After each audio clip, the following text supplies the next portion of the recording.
వినాయక చవితి రోజు నుండి గణనాథుడి ఉత్సవాలు ఘనంగా జరుగుతున్నాయి. ఎక్కడ చూసినా ఓ రేంజ్లో నిర్వహిస్తున్నారు. అంతేకాదు ఎక్కడ చూసినా అందంగా అలంకరించిన వినాయక మండపాలు, పాటలతో వీధి వీధిలో సందడి నెలకొంది. ఇక వినాయకుడి నిమజ్జనాలు కూడా ప్రారంభమయ్యాయి. ప్రాంతాలను బట్టి వినాయక నిమజ్జనం చవితి రోజు తర్వాత 3వ రోజు లేదా 5వ రోజు నిర్వహించుకుంటారు. కొన్ని ప్రాంతాల్లో 9 లేదా 11 రోజు కూడా ఉంటుంది. అయితే నిమజ్జనం చేసినప్పుడు కూడా పండగ వాతావరణం నెలకొంటుంది. ఇన్ని రోజులు ఘనంగా పూజలందుకున్న గణపయ్య ఇప్పుడు గంగమ్మ ఒడిలోకి చేరబోతున్నారు. ఈ క్రమంలో యువతీ యువకులు అంగరంగ వైభవంగా, ఉత్సాహంగా డ్యాన్సులు చేస్తూ మనసారా వీడ్కోలు చెబుతారు. గణేష్ నిమజ్జనం సమయంలో భక్తులు కొన్ని ముఖ్యమైన జాగ్రత్తలు తీసుకోవాలని పురోహితులు చెబుతున్నారు. వినాయక నిమజ్జనం కోసం సమీపంలో ఉండే నీటి సదుపాయాలు ముందుగా గుర్తించాలి.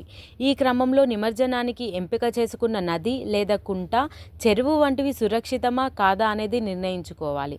అవి భక్తులకు అందుబాటులో ఉండాలి. కావున వినాయకుడి విగ్రహాలను కలుషితమైన నీటిలో నిమజ్జనం చేయకూడదు. వినాయక నిమజ్జనానికి సమయం కూడా చాలా ముఖ్యమంటున్నారు పండితులు. శుభప్రదమైన సమయంలో నిమజ్జనం చేయాలి. చంద్రచక్రం, జ్యోతిష ప్రభావాలను పరిగణలోకి తీసుకొని అనుకూలమైన సమయాన్ని ఎంచుకోవాలి.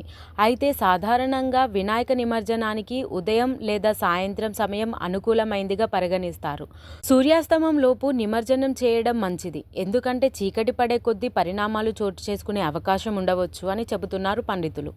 నిమజ్జనానికి ముందు గణేశుడి విగ్రహాలకు పూజలు చేయాలి. పుష్పాలు, పూలతోనూ అలంకరించాలి. తీపి పదార్థాలతో నైవేద్యాన్ని సమర్పించాలి.